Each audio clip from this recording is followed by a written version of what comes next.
रात के नीरव सन्नाटे के बीच एक औरत की दर्द भरी आवाज सुनकर सुधा का रोम रोम कांपने लगा था। ये किसके रोने की आवाज आ रही है? आज तो अस्पताल में कोई मरीज भी भर्ती नहीं है और वो कमरा तो वैसे भी बंद रहता है। सुधा का दिमाग कहता था कि उस कमरे में किसी के होने की कोई संभावना नहीं है, लेकिन दिल जानता था कि आखिर ये आवाज है किसकी।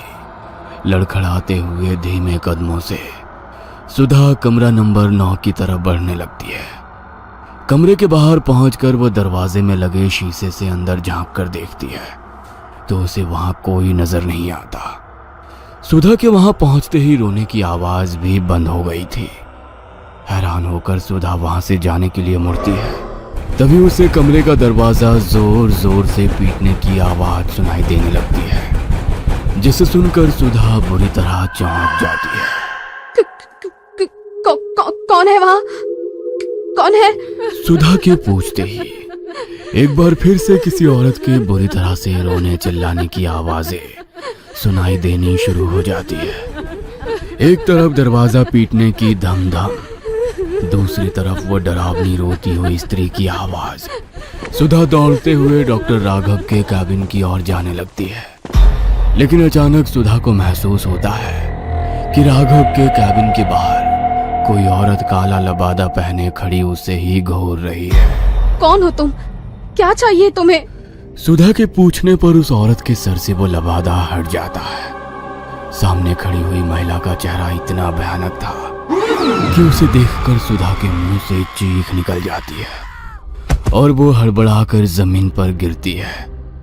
उस औरत का चेहरा नहीं, राख की एक धुंधली आकृति थी जो सुधा के चीखते ही हवा में मिलकर वहां से गायब हो गई थी। सुधा की चीख सुनकर डॉक्टर राघव अपने कैबिन से बाहर आ जाते हैं। क्या हुआ सुधा, तुम्हें नीचे कैसे गिर पड़ी? डॉक्टर यहाँ कुछ था। अभी यहाँ कोई खड़ा हुआ था जो मेरे देखते ही देखते राख बनकर हवा में गायब हो गया। कमाल करती हो तुम। कौन होगा यहाँ? जानती हो ना, इस गांव के लोग अस्पताल में इलाज कराने नहीं आते। पिछले 10 दिनों से हम अकेले ही तो पूरी रात बिता रहे थे, फिर इतनी रात को कौन होगा यहाँ? सुधा की आंखों ने जो देखा वो चाह कर भी उसे भूल नहीं सकती थी। आप मेरी बात पर यकीन करिए डॉक्टर, यहाँ कोई था, मैंने अपनी आंखों से उसे देखा। अच्छा आप एक बात बताइए, आपने किसी औरत के रोने की आवाज नहीं सुनी? मैंने खुद अपने कानों से उसके रोने की आवाज सुनी और जब मैं कमरा नंबर 9 के पास गई तो वो आवाज अचानक से बंद हो गई। आसपास घना जंगल है, जरूर किसी जंगली जानवर के रोने की आवाज सुनी होगी तुमने। घबराओ नहीं, मुझे ऐसा लगता है तुम्हें आराम की जरूरत है। मैं ड्यूटी पर हूँ, कोई मरीज आएगा तो मैं अटेंड कर लूंगा, तुम चिंता मत करो।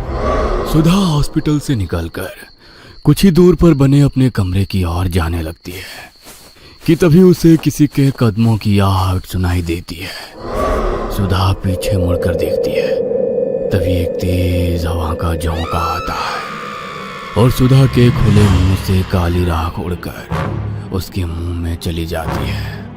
कुछ पलों के लिए सुधा की आंखों की पुतली काली पड़ जाती है और फिर अगले पल नॉर्मल रंग में आ जाती है। सुधा अपने कमरे में जाकर आराम करने लगती है। अगली सुबह नर्स सुधा और डॉक्टर सृष्टि अस्पताल पहुंच जाती हैं। आज पहली बार गांव के लोग एक 14-15 साल के लड़के को लेकर अस्पताल में आते हैं। डॉक्टर साहब देखिए ना, क्या हो गया है मेरे बच्चे को। अचानक ही पूरा शरीर नीला पड़ने लगा, इसका आंख ही नहीं खोल रहा है। हम तो जतन करके थक गए, अब बस आपसे ही उम्मीद है। आप बिल्कुल भी चिंता मत करिए, मैं अपनी तरफ से पूरी कोशिश करूंगा। राघव बच्चे दिनेश को अस्पताल में भर्ती कर लेता है और सृष्टि और राघव मिलकर उसका इलाज शुरू कर देते हैं। राघव, इस बच्चे की कंडीशन मुझे तो कुछ ठीक नहीं लग रही। ना तो किसी जहरीले जानवर के काटने का शरीर पर कोई निशान दिखाई दे रहा है और ना ही ऐसा लगता है कि इसने कोई जहरीली चीज खाई हो। फिर अचानक इसे हुआ तो क्या हुआ? मुझे भी कुछ समझ में नहीं आ रहा। फिलहाल आज रात के लिए इसे अंडर ऑब्जर्वेशन रखते हैं। अगर सुबह तक भी कुछ आराम समझ में नहीं आया तो इसे शहर रेफर कर देंगे। रात घेर आई थी। राघव और सृष्टि आज ड्यूटी पर थे। देर रात गए अचानक बेहोश पड़े दिनेश के शरीर में हलचल शुरू हो जाती है। और वो किसी जिंदा लाश की तरह अपने बिस्तर से उठकर तन कर खड़ा हो जाता है, जिसे देखकर सृष्टि चौंक जाती है। लेट जाओ, मुझे देखने दो मुझे। तुम ठीक तो हो ना? सृष्टि स्टेथोस्कोप लेकर दिनेश के सीने पर लगाती है। तभी दिनेश एक जोरदार धक्का देकर सृष्टि को दूसरी तरफ धकेल देता है। क्या हुआ तुम्हें? दिनेश, तुम ठीक तो हो ना? मैं तुम्हारे पेरेंट्स को बुलाती हूँ। Calm down please. अभी तक दिनेश को अपने पेशेंट की तरह ट्रीट कर रही सृष्टि अचानक ही उसकी आंखों की तरफ देखती है तो उसके पूरे बदन में मानो झुरझुरी दौड़ जाती है। दिनेश की आंखें बहुत ही डरावनी नजर आ रही थी। उसकी आंखों की पुतलियां पूरी तरह काली हो चुकी थी और चेहरा इतना भावहीन था जैसे कोई मुर्दा अपनी चिता से उठकर खड़ा हो गया हो। एकाएक वार्ड में लटकी पुरानी ट्यूबलाइट झपकने लगती है और कमरे में सीलन की तेज बदबू फैलने लगती है। ये सब क्या हो रहा है? क्या हो रहा है यहाँ पर? दिनेश, ये तुम क्या कर रहे हो? लेकिन तुम ये कर कैसे सकते हो? सृष्टि के इतना कहते ही दिनेश घूर कर सृष्टि को देखने लगता है और अपने हाथ सृष्टि की गर्दन की ओर बढ़ाकर उसकी ओर आने लगता है। सृष्टि डर के मारे जोर जोर से चिल्ला रही थी कि तभी नर्स सुधा कमरे में आ जाती है और दिनेश की गर्दन पकड़कर उसे दीवार में दे मारती है। दिनेश जमीन में गिर चुका था और उसके सर से खून बह रहा था। दिनेश के सर से खून बहता देख सिस्टर सुधा किसी जंगली जानवर की तरह अपने हाथ और पैरों पर चलते हुए दिनेश तक पहुंचती है और उसके सर से बह रहे खून को बुरी तरह से चाटने लगती है। डॉक्टर सृष्टि एक कोने में बूंद बनी यह अविश्वसनीय घटना देख रही थी। अगले ही पल मानो नर्स सुधा पर कोई वहशी जानवर हावी हुआ हो और उसने दिनेश का हाथ मरोड़कर कंधे से अलग कर दिया। डॉक्टर होने के बाद भी यह विभत्स दृश्य देखकर सृष्टि की आंखों के आगे अंधकार छा गया और वो अपने होश खो बैठी थी। कुछ देर बाद होश आया तो राघव सृष्टि को घेरे बैठा था। सृष्टि, क्या हुआ था वहां? और वो लड़का, उसकी मौत कैसे हुई? और वो सुधा कहाँ चली गई? राघव की बात सुनकर सृष्टि रोते हुए उसे कमरे में हुई सारी घटना के बारे में बताने लगती है, जिसे सुनकर डॉक्टर राघव सन्न रह गया था। राघव एक अमीर पिता की इकलौती संतान था। चाहता तो पिता की दौलत पर जीवन भर राज कर सकता था, लेकिन उसने पापा के बिजनेस से जुड़ने की बजाय कड़ी मेहनत करके एक डॉक्टर बनने की इच्छा जताई। नियति ने अपना खेल शुरू कर दिया था। पिता सिंघानिया बेटे राघव के लिए एक बहुत बड़ा अस्पताल बनाकर तैयार करना चाहते थे, लेकिन राघव उसने कुछ और ही सोच रखा था। Are you sure Raghav? तुम वाकई उन आदिवासियों के बीच जाकर उनका इलाज करना चाहते हो? देखो, समाज सेवा के बारे में सोचना और रियल में उसके लिए अपनी पूरी लाइफ को दांव पर लगा देना, ये दो अलग अलग बातें होती हैं। गोल्ड मेडलिस्ट हो तुम। पीजी करने के बाद अगर तुम चाहोगे तो बड़े से बड़े अस्पताल में प्रैक्टिस करके लाखों रुपए कमा सकते हो। मुझे पैसे कमाने के होते ना सृष्टि, तो मैं पापा का बिजनेस भी ज्वाइन कर सकता था। मेरी लाइफ का कुछ अलग ही पर्पस है। सिर्फ पैसे कमाने में मैं उसे बर्बाद नहीं करना चाहता। बड़ी बड़ी बातें करने वाले तो मैंने बहुत देखे हैं राघव। तुम पहले इंसान हो जो सच में इतने बड़े खानदान का बेटा होकर भी उस बीहड़ में अपनी जिंदगी कुर्बान करने जा रहे हो। इतना कहकर सृष्टि कुछ पलों के लिए शांत हो गई थी। Don't be sad Srishti, I understand. तुम्हारी फीलिंग्स की रिस्पेक्ट करता हूँ, लेकिन मैं यही चाहता हूँ कि तुम अपनी जिंदगी में आगे बढ़ो। मेरा इंतजार मत करना, मैं लौट कर नहीं आऊंगा। और मेरा यकीन करो, मैंने ऐसा एक पल के लिए भी नहीं सोचा कि तुम अपनी पूरी जिंदगी दांव पर लगाकर मेरे साथ आओगी। सृष्टि और राघव ने 2 साल पहले मेडिकल में अपना पीजी कंप्लीट किया था। दोनों ही काबिल डॉक्टर बन गए थे। पिछले 8 सालों से पढ़ाई के दौरान दोनों साथ में थे, लेकिन पढ़ाई पूरी करने के बाद राघव ने कहा कि वो अपनी सारी जिंदगी उन लोगों के लिए डिवोट करना चाहता है जिनके पास आज भी मेडिकल फैसिलिटीज के नाम पर कुछ भी नहीं है। तुम किसी भी गांव में जाकर सोशल सर्विस कर सकते हो। ये आदिवासी गांव ही क्यों? मैंने सुना है ये आदिवासी लोग बड़े खतरनाक होते हैं। इनकी अपनी कुछ प्रैक्टिस होती है। और ये उसी पर भरोसा करते हैं। मैंने तो यहाँ तक सुना है कि ये लोग दवाइयाँ, हॉस्पिटल, इन सब चीजों में विश्वास ही नहीं करते। आज भी अपने पारंपरिक तरीकों से ही बीमार लोगों का इलाज करते हैं। मुझे तुम्हारी बहुत चिंता हो रही है राघव। पता नहीं वो लोग तुम्हें एक्सेप्ट कर भी पाएंगे या नहीं। तुम बिना बात की फिक्र कर रही हो। अरे ऐसा कुछ भी नहीं है, वहाँ पहले से ही एक हॉस्पिटल है, बस थोड़ा मेंटेन करवाना पड़ेगा, सब हो जाएगा, डोंट वरी। राघव सृष्टि से प्यार तो बहुत करता था, लेकिन वो जानता था उसे अगर अपने मकसद तक पहुंचना है तो इस इमोशनल कनेक्शन को यहीं तोड़ना होगा।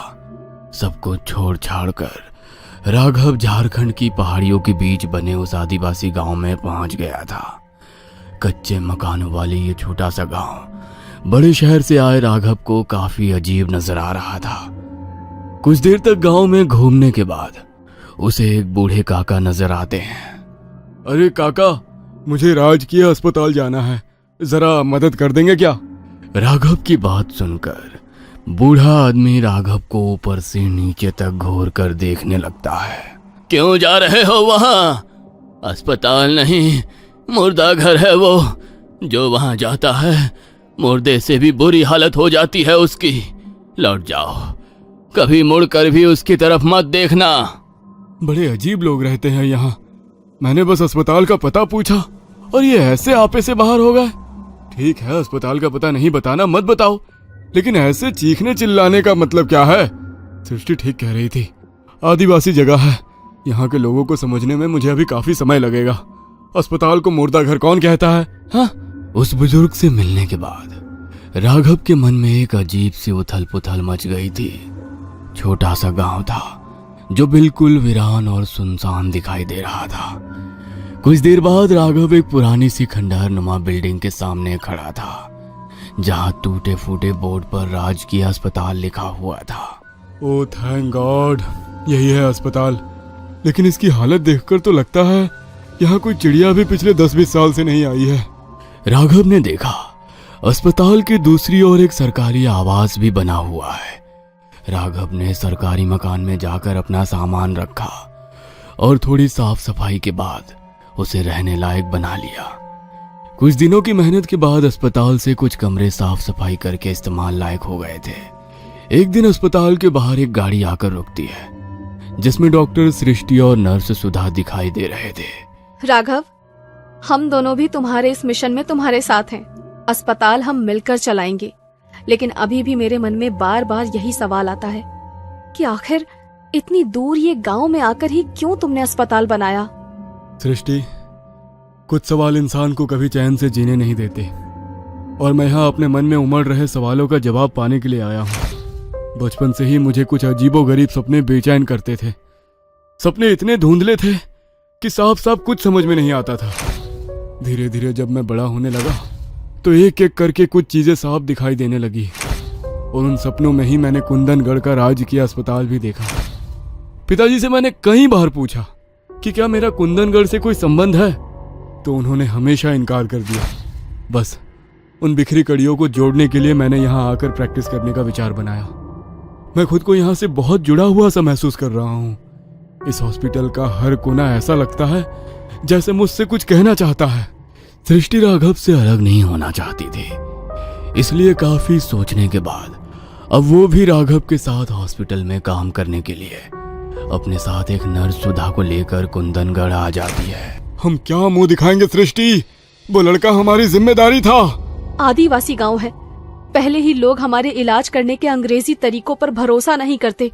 ऐसे में अगर उन्हें पता लगा कि हमारे अस्पताल में हमारी नर्स के हाथों उनके बच्चे की मौत हो गई है, तो हम इस गांव से जिंदा लौट कर नहीं जाएंगे। मेरे पास एक आइडिया है, इस बच्चे की बॉडी को सील कर देते हैं और गांव वालों को यही बताएंगे कि शरीर में एक ऐसा इन्फेक्शन है जिसे यदि किसी ने भी छुआ तो उसे भी यही खतरनाक बीमारी लग सकती है, और इस बीमारी के कारण ही दिनेश की मौत हुई। हो सकता है गांव वाले हमारी बात पर भरोसा कर लें। जैसा कि सृष्टि ने कहा था, डॉक्टर राघव गांव के मुखिया को दिनेश की बॉडी सौंपते हुए वही बातें दोहरा देता है। मुझे ऐसा लगता है डॉक्टर साहब ठीक कह रहे हैं, वाकई दिनेश की हालत सामान्य नहीं थी। अगर डॉक्टर साहब का कहना है कि दिनेश को किसी को भी नहीं छूना चाहिए, तो हमें उनकी बात माननी ही चाहिए। कोई भी दिनेश की लाश को नहीं छुएगा। ऐसे ही बक्से में बंद करके ही उसका अंतिम संस्कार कर देंगे। मैं नहीं चाहता कि कोई भी महामारी इस गांव में फैले। गांव वालों ने सृष्टि और राघव की बातों पर भरोसा कर लिया था। फिलहाल तो गांव के लोगों को पता नहीं लग पाया था कि नर्स सुधा ने उसकी जान ली है, लेकिन राघव और सृष्टि के सामने कई अनसुलझे सवाल खड़े हो गए थे। आखिर सुधा को क्या हुआ है? ऐसे अचानक उसने दिनेश को क्यों मार डाला? और अब वो गायब कहाँ हो गई है? आखिर क्या है इस अस्पताल का राज? क्या नर्स सुधा पर कोई शैतानी ताकत सवार हो गई है? क्या राघव और सृष्टि यहां से कभी निकल पाएंगे? जानने के लिए देखना ना भूलें अगला भाग। ये कहानी आपको अच्छी लगी हो तो हमें सब्सक्राइब करें, हमारा इंस्टाग्राम और फेसबुक पेज जरूर फॉलो करें। और हाँ दोस्तों, सब्सक्राइब करना भूलना मत।